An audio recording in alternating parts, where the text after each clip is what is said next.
Assalamualaikum warahmatullahi wabarakatuh. Waalaikumsalam warahmatullahi wabarakatuh. Gimana kabarnya anak mahasiswa sekalian dari di sini? Baik, Bu. Di sini kalian baru mahasiswa baru ya? Jadi gimana perasaannya waktu kalian masuk kuliah sekarang? Senang. Apa sih? Deg-degan. Jadi di sini membawakan materi menyambut dunia baru transisi dari SMA ke perguruan tinggi.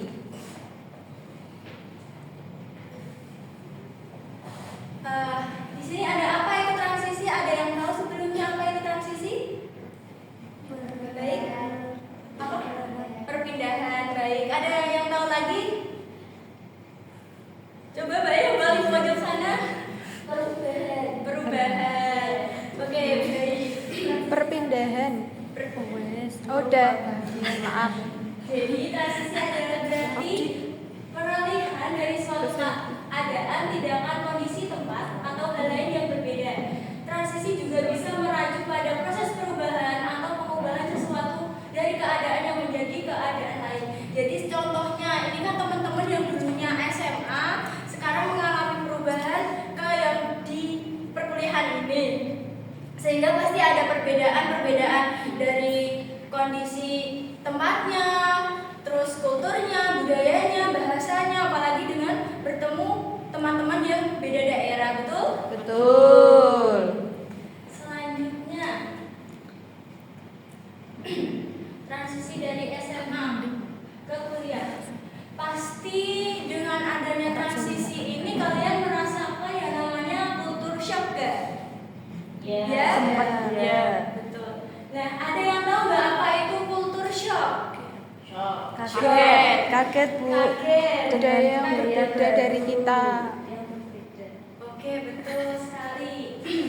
Jadi di sini kultur shock ini ada perasaan bingung atau tidak nyaman yang muncul saat seseorang terpapar pada budaya yang baru dan asing. Ini adalah bagian normal dari proses adaptasi terhadap lingkungan baru dan dapat dipicu oleh berbagai faktor seperti kendala bahasa, adat istiadat yang berbeda dan norma sosial yang asing. Di sini teman-teman dari daerah mana aja nih?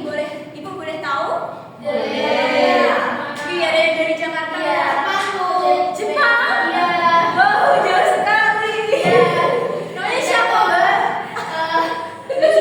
Susimi. Terus ada di mana lagi? Amerika. What is your name? Amerika Usyara. Arab, Bu. Masya Allah. Jadi ini dari berbagai daerah ya. Ada Jakarta, ada Jepang, ada Amerika, ada Semarang. Pasti perbedaan budayanya, bahasanya pasti ada ya. Iya. Selanjutnya ada penyebab dari kultur shock. Yang pertama ada bahasa yang tidak bisa berkomunikasi dengan lancar, bikin frustasi dan menjadi terisolasi. Di sini apakah ada kan di sini mayoritas orang Jawa ya? Iya, alhamdulillah. Jepang. Ya sampai Jepang. Bahasanya gimana, Mbak? Tolong. Bahasa Jepang bisa dicontohkan Mbak gimana bahasa Jepang? Soalnya dari Beto. Sudah lama tinggal di Semarang. Jadi lupa bahasa Jepang ya? Oke. Yang kedua ada perbedaan kebiasaan sehari-hari, misalnya cara makan, gaya berpakaian, waktu tidur, membangun, etika publik.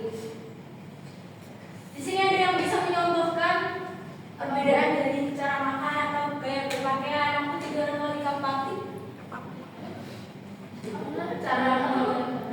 Cara makan mungkin ada yang berbeda dari daerah lain ke daerah satunya gitu.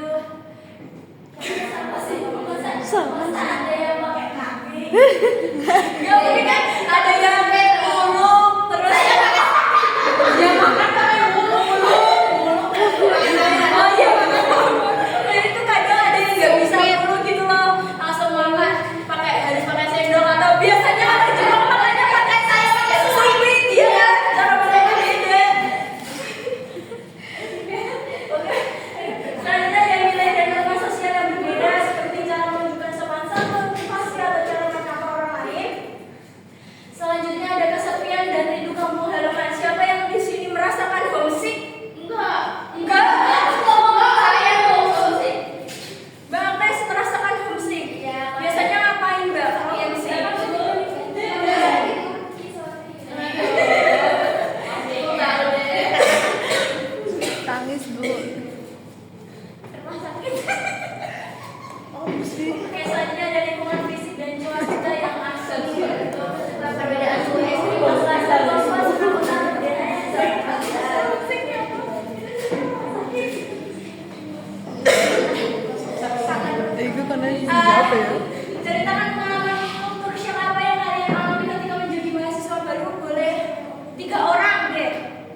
ChatGPT terus apa gitu.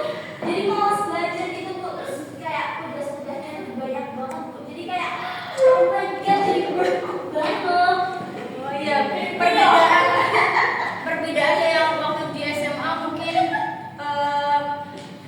ada dijelasin terus apa kalau pelajaran kita dijelasin materinya Terang. berbeda. Sekarang waktu kuliah itu Cari kita aja harus sendiri.